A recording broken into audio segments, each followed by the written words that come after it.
you may recognize the famous words, "I have a dream," uttered by none other than Martin Luther King Jr. Coming up in the show, Sola Canta has a special short biography highlighting King's life and his everlasting impact. Ninth grade soccer player Tret Johnson has been recognized for his work on the pitch. Christina Folsom will give us the student spotlight. The upcoming schedule for sports is packed with various winter sports such as basketball and wrestling resuming action this weekend. Mackenzie Hamilton is in studio later and will preview this weekend's sporting events. Eagle Nation News starts right now.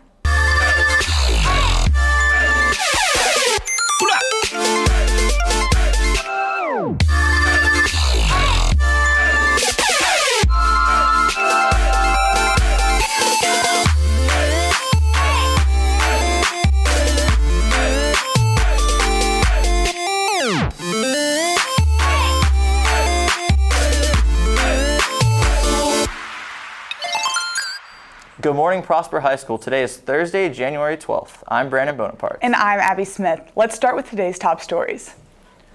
President-elect Donald Trump nominated Alabama Senator Jeff Sessions to be his Attorney General. Sessions was denied a federal judge position in the past due to previous racist comments. Fellow Senator Cory Booker testified against Sessions in a confirmation hearing.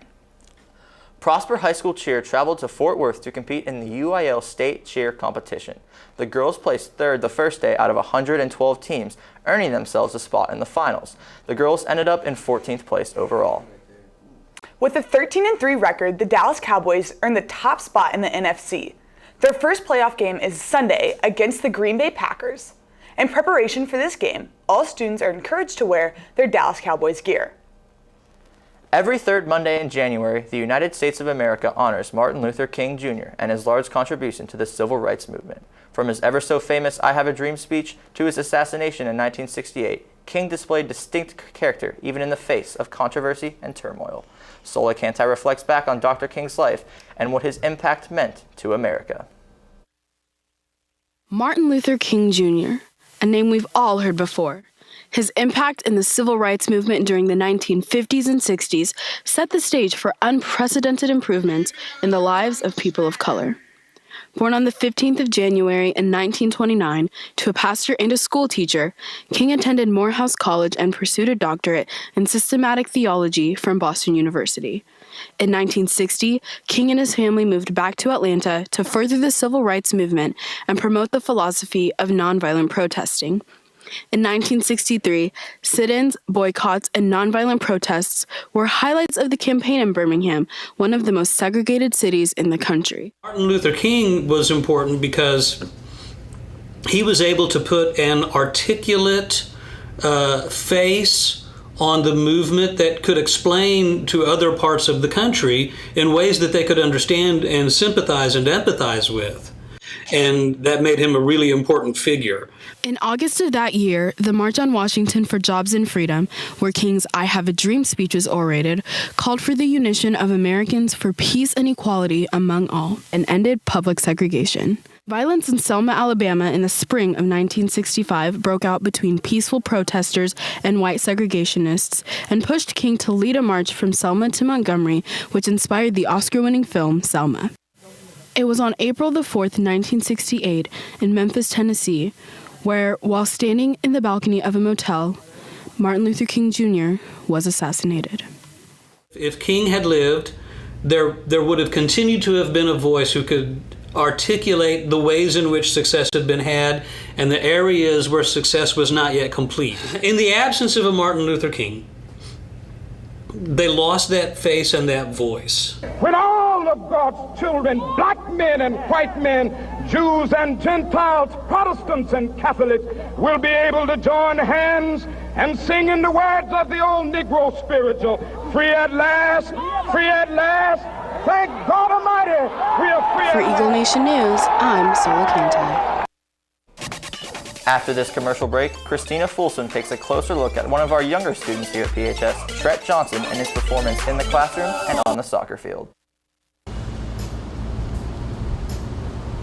Here in Prosper, a healthy new alternative cafe has opened up at 1st Street and Preston Road, right next to JC's Burgers.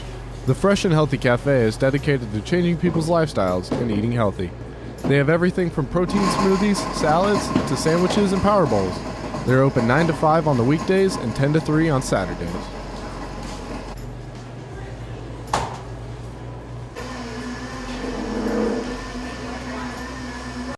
Brains in the classroom and on the field are hard to find, but freshman soccer player Tret Johnson has found the perfect way to balance both academics and athletics.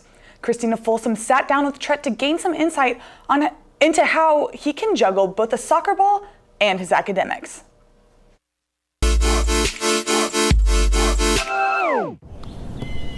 Between soccer practice and study time, it's hard to keep up in the life of Tret Johnson, a student here at Prosper High School. I've been playing soccer for 11 years now, since I was 4. I balance my time by keeping a schedule. Like, I get home, I start my homework, and then I usually have soccer practice around 6 or 7 for my competitive team. So then when I get back home at around 8 or 9, that's whenever I resume my homework and finish it before dinner. I am currently in AP Human Geography, Pre-AP Algebra 2, GT Humanities, and Pre-AP Computer Science. My favorite memory of soccer would probably be 2 days, actually. 7th grade, we won district champions for the school team, and then in 8th grade, we won it again. So winning back-to-back district championships was a fun time with the team.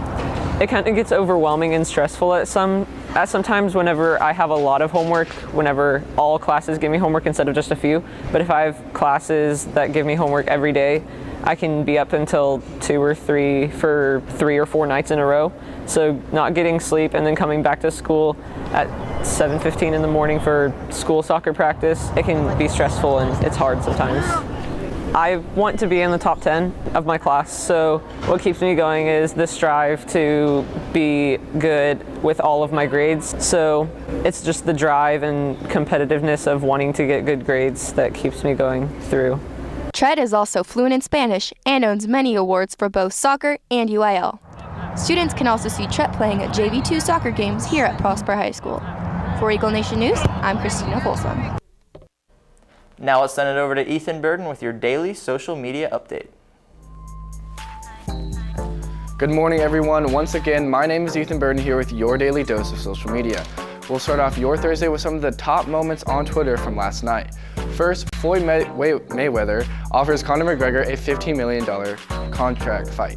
Floyd Mayweather quotes, "Bring him over to the boxing world and I'll show him what it's like." But then McGregor fires back at Floyd, bringing Floyd's past with domestic abuse. Could this fight actually happen, and could this fight be one of the biggest fights in history? I guess we'll just have to wait and see. Next, studies have shown that Nutella can possibly cause cancer. The EFSA has found the palm oil, which is used in the chocolate spread, can pose a cancer risk. They launched an ad to assure the public about the safety of Nutella after the palm oil was found to be linked to cancer. And finally, we'll end with our poll. Yesterday, I asked what your favorite winter month was. 72% answered December, 12% answered January, 16% answered February. Thank you to everyone who participated. Make sure to go follow our Twitter at Eagle Nation News for more polls, giveaways, and more. Well, that's going to do it for today. For Eagle Nation News, I'm Ethan Burden, and today is National Curried Chicken Day. After this commercial break, Hannah Dennis is in studio with your 3-day weather forecast. Anyone interested in trying out for baseball must attend a mandatory meeting on Tuesday, January 17th at 4 p.m. in the boys' meeting room in the MPF. Contact Coach Carpenter if you cannot attend. Students interested in volunteering with Special Olympics should attend the Meet in the Middle meeting this Thursday in room 1014 during all lunches. Anyone who's interested in joining UIL current events should see Miss Cates in room 2232 for details by Friday.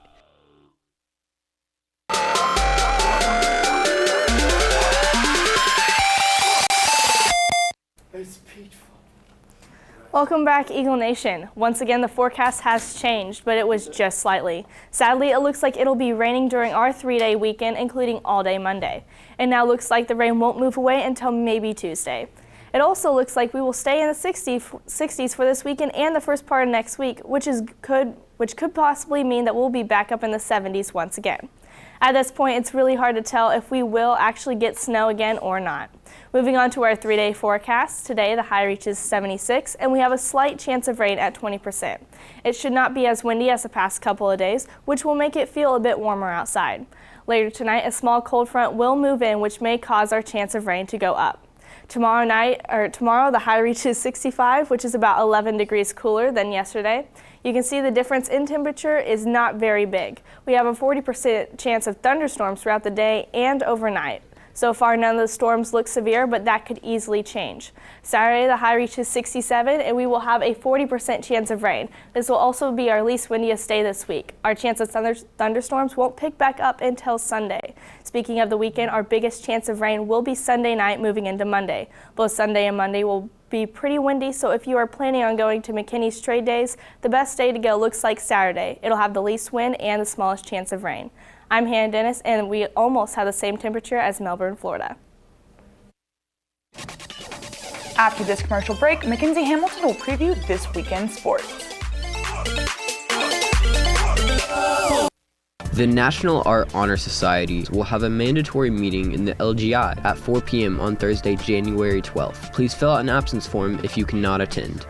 Prosper Theater presents Cinderella. Shows start at 6:30 beginning January 19th, 20th, and 21st, with matinees on Saturdays. Students interested in joining the newly formed Red Cross Club can get more information at Mr. Keir's page on the school website. There will be a meeting the week of the 23rd. Tomorrow is Friday. That means it's a busy day for Prosper Sports. And Prosper Wrestling does hit the mats tonight against Wakeland. Here to preview more upcoming sports is Mackenzie Hamilton. Mackenzie? Thank you, that's right. After cheer competing in the morning yesterday, last night was quiet night for the Eagle sports, but starting tonight and heading into this weekend, Prosper has a very busy schedule. Tonight marks the start of the Denton Ryan tournament for boys soccer. They will be playing at Denton Ryan at 6 o'clock against Frisco High School. They will play at the same time and place tomorrow on Friday against McKinney High, and then they will play at 11 o'clock on Saturday against the tournament host Denton Ryan. Also tonight, wrestling will be hitting the mats at Wakeland for a dual matchup against the Wolverines. Boys will wrestle at 6 o'clock and girls will follow at 7. On Friday, girls and boys basketball will be heading to Lake Dallas to play the Falcons. Girls start at 6 and guys are at 7:30. Lastly, on Saturday, the bowling team will be back at the Brunswick Lanes in Denton facing off against Denton Ryan. So far into their season, the girls are in second place in district with a total of 16 wins and only 1 loss. Individually, Damani Lewis is in first in district with an average bowl of 180.5. Kyla Simmons is in third, bowling a 161.9, and Allie Campbell follows in fourth with a 160.1. The boys are in first with 17 wins and 0 losses. Brett Rao is currently in fourth, bowling a 189.8, and Mason McCarter follows him with an average of 186.8. That's all I have for you today. For Eagle Nation Sports, I'm Mackenzie Hamilton. Back to you guys at the desk. Thank you, Mackenzie. Now here are some final announcements. It is almost time for the 15th annual Boys Volleyball Tournament for all classes. Boys need to see your class president for tryout info and sign up. The entry fee is for both players and coaches is $5 and should be paid before your name can go on the roster. Practices are mandatory. The ASVAB test is January 20th at 8:20 a.m. The ASVAB, Armed Service Vocational Aptitude Battery, is a federally funded program with 0 cost to the student. The program is designed to help students make career decisions for after high school. It can be used by students contemplating college, tech school, immediate employment, or military service. Eligible students are 10th, 11th, and 12th graders. If interested, sign up with Ms. Benavides in the Counseling Center. The deadline to sign up is January 17th. Well, that's going to do it for us today. For Eagle Nation News, I'm Brandon Bonaparte. And I'm Abby Smith. Live long and prosper.